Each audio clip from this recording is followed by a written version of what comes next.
I did this about a year ago, so I think we're going to do another one today, where we are going to be talking about my predictions for Pokemon Day 2025. Excited for this. I think this is going to be a really big event. It has now been almost 29 years since Pokemon Red, Green have been released in Japan, and I think this will be a pretty fun year. So, we're going to get to it momentarily, but first, I just want to say, if you guys are new, welcome to the channel. I have a YouTube here, obviously, and I also have a Twitch account, as well as Discord. Please check them all out. And if you are also new on YouTube, subscribe. I am currently 6 subscribers away from reaching 100, and once that goal has been reached, we will be doing a special stream in celebration. You can also follow on Twitch. I think I am about 2 followers away from 20. And check out the Discord. You know, we talk about a lot of fun stuff. We even talk about Pokemon, which is what we're talking about in today's video, obviously. So, getting started. Well, I should actually go into detail for what's going to happen. We're going to go over 5 things that I think will happen, and 5 things I think will not happen. Just like we did last year. And also, for those who are asking, yeah, that's the kitty cat. Everyone's favorite kitty cat likes to get a little rough on me. But I got used to it at this point. It stings sometimes, but I've been used to it at this point. But take that away. Let's get started. First off, number 5 for what I think is going to happen is more discussion about Pokemon's new TCG set, or upcoming TCG set as of recording this video. And that is the Journey Together set. I looked into this set, and I gotta say, there's some pretty good cards here. Of course, the main topic here, and that's why these Elite Trainer boxes are already sold out. And if you go on like eBay, they're $600. Thanks, scalpers. There's a lot of good cards here, including Zoroark, which I think is going to be the chase card here. Maybe Lily's Clefairy might be a chase card as well. Overall, it looks like there's really good stuff here.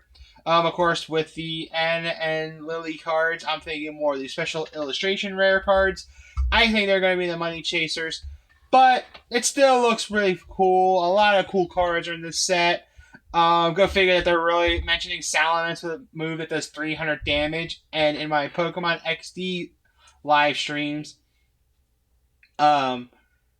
we had finally got our last team member, Salamence. So, Zoro is making a quick cameo. Also, one of the things they do as well is they do streams on Monday. Not Mondays. I'm sorry, not Mondays anymore. I do streams on Tuesday afternoons, Wednesday and Saturday nights, all Eastern Standard Time.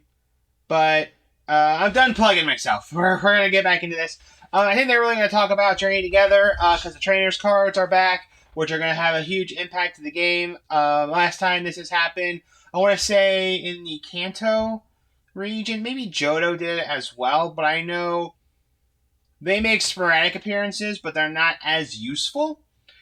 But I think now it's going to be more useful, especially if they're really trying to hype this up, because they even return A-Spec cards, and they've been a huge impact to the card game. So I think they're going to really hype them up on that.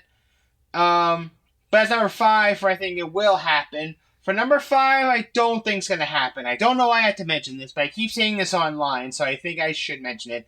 There's going to be no information regarding the Nintendo Switch 2. I understand that there are people that were upset over the fact that we have to wait till April to hear more information regarding the system. But that's the thing nowadays, is that you're going to get a teaser. It's a teaser. I get it, it gets you stuff to talk about, but it's a teaser trailer for this new system. And if you're too concerned about what's happening in the next console, you're going to be like, oh, Pokemon Direct, like, they're going to have to talk about the Switch 2. They have to talk about the Switch 2. No. Wait till April. Now we're done. But yeah, I don't think they're going to mention anything about the Switch 2. They might mention excited for what's coming up, but they're not going to go in depth like people are expecting for some reason.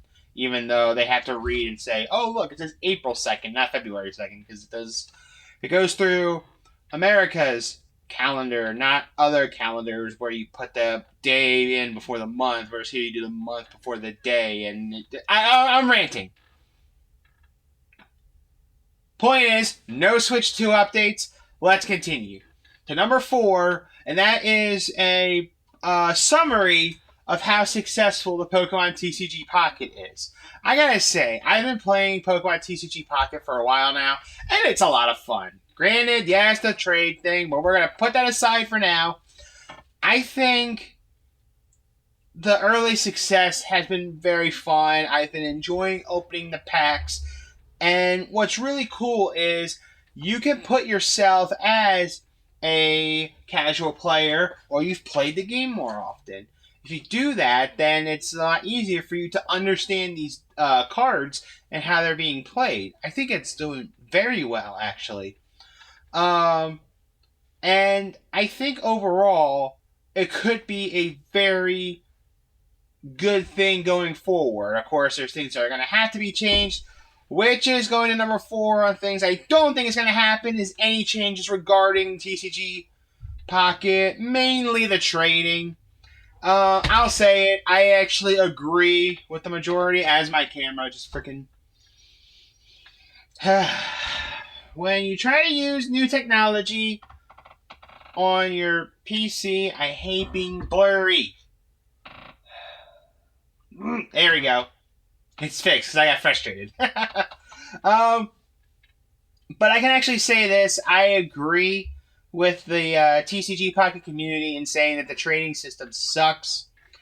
I get what they were doing. Pokemon were trying to make it to where you don't make 30 accounts.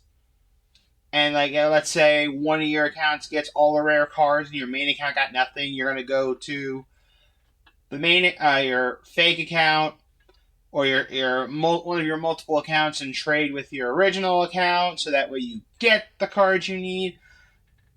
I can see where they're going with it. I think they did it very poorly because a whole purpose of a trade, I don't know why I have to do this, but I'll talk about it anyway. The purpose of trading is to have both sides agree, going, I'm going to trade you this card. I want to trade for this card. Okay, now you do the trade. That's what's supposed to be mutual agreement. But when you're having setbacks like this, it's not good. It's not good at all. There were jokes I was seeing online saying that Pokemon TCG Pocket had a 4.4 star before 4.4 star rating before the trades, and after the trades it went down to a 4.2. I'm like, those trades, how they did it is real bad. Like I said, I understand what they were trying to do, but they didn't do it too well. I know recently they just had another gift giving for giving you 1,000 trade points. But you can only do it for certain cards, and that's not good. I'm still looking for the special illustrated art Charizard EX. I have 2 golden Charizard EXs, and I even talked to one of my friends, and I even said to them, I will trade you this golden Zard for a special illusion Zard if you have more than one. And my one friend's like, yeah, I have 2, I have 3.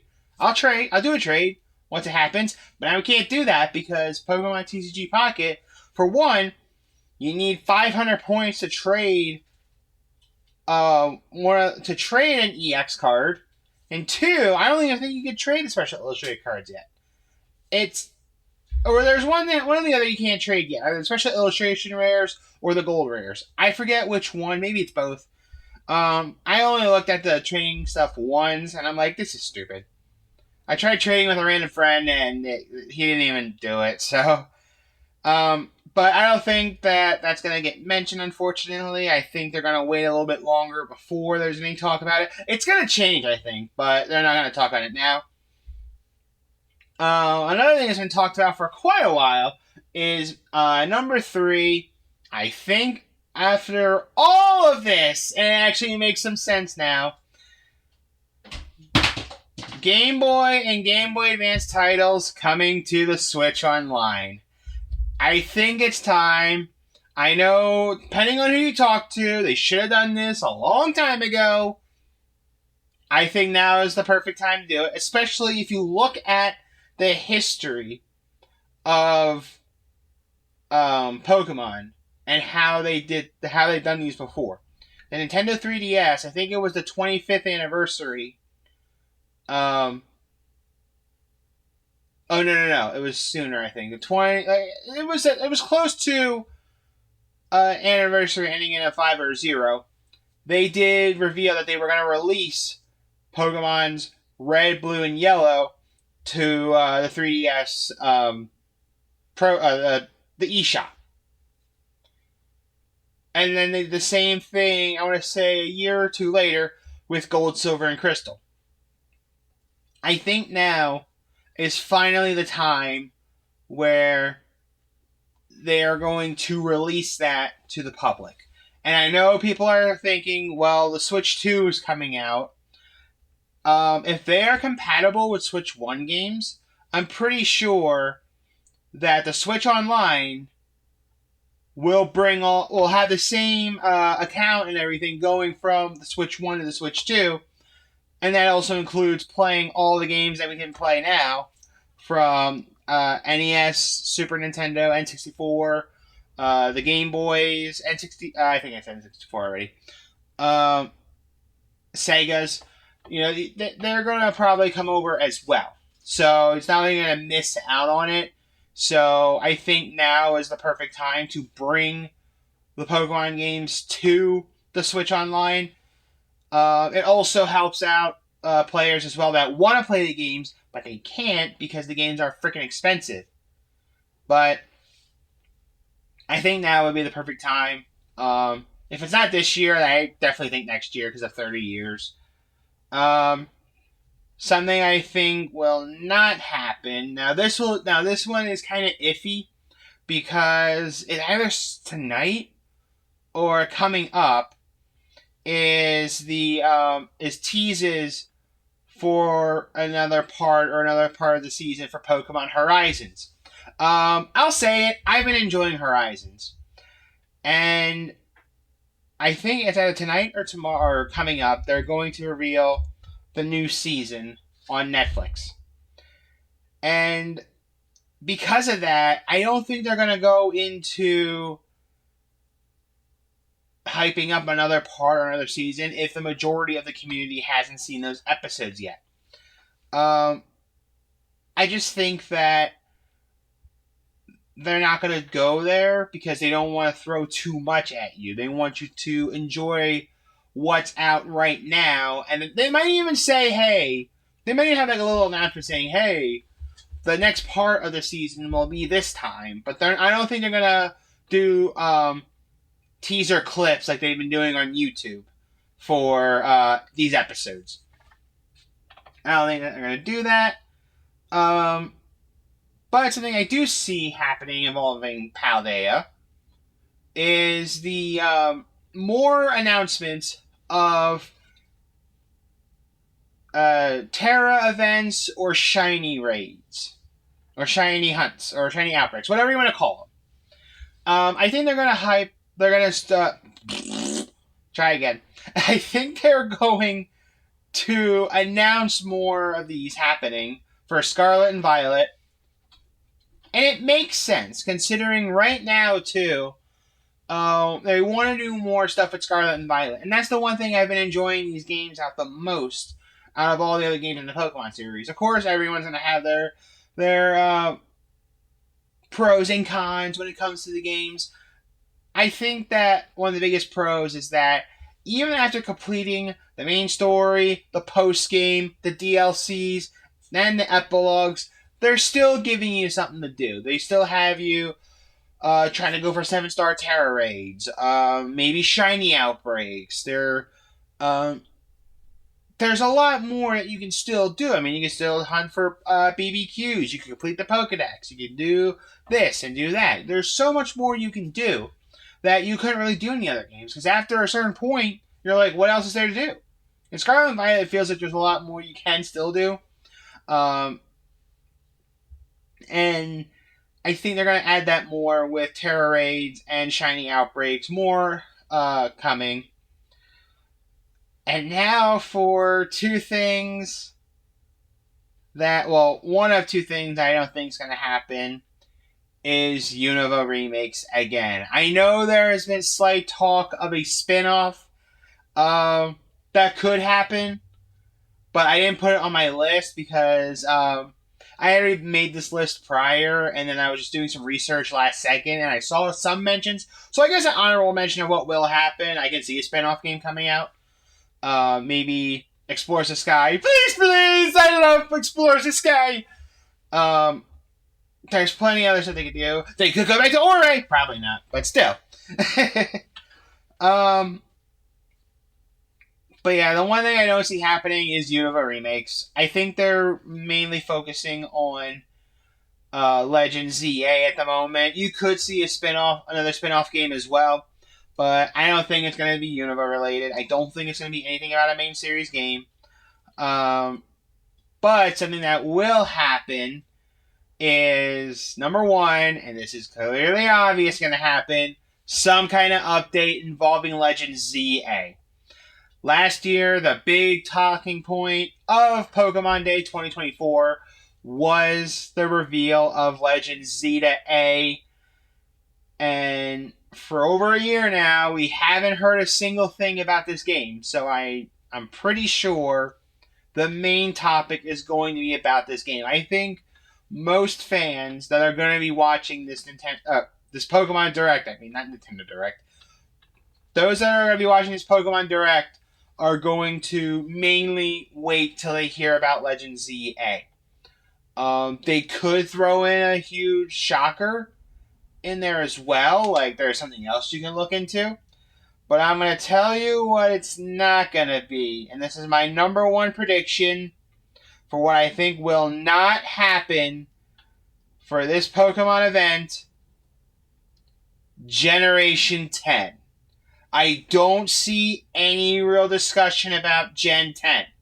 Now, I could be wrong on that last one because we did have the mention of Legend ZA, and it hasn't been released yet.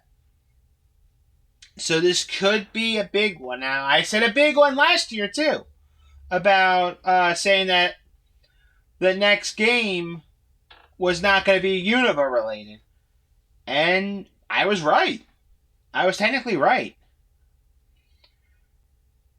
I think, though, they're not going to do a Generation 10 yet. I think what's going to happen is next year's Pokemon Direct would be 30 years. So I think 30-year anniversary, that's when you bring out the 10th generation. It just makes sense, which is why I am saying it's not going to happen this year. But we'll see what happens. Let me know down below what you agree with, what you disagree with, or what do you think is going to happen for Pokemon Day 2025. Was there something I missed? I'm pretty sure there is, because there's a lot of other side games that I have not touched. Or I may have tried for a little bit and then it just didn't really work out well, but that's the point. Let me know down below if there's anything I missed, or if you agree or disagree. Because we're just here for fun. Like I said, we are only 6 subscribers away, from reaching 100. If you want to, go ahead, subscribe. I stream on Tuesday afternoons as well as Wednesday nights and Saturday nights, where we play a bunch of random games, including one of the games I just played recently, of Pokemon XD Gale of Darkness, and also NFL Street, predicting the Super Bowl. Don't remind me. But, come by if you want to know, if you want to see that. Again, I also have a Twitch that you can look at as well, and I also have a Discord server. So, that's all I really got to talk about. You guys have a good one, and have a happy and fun, have a happy and safe Super Bowl, because I know that's coming up. And also, let's wait and celebrate on Pokemon Day. See you then.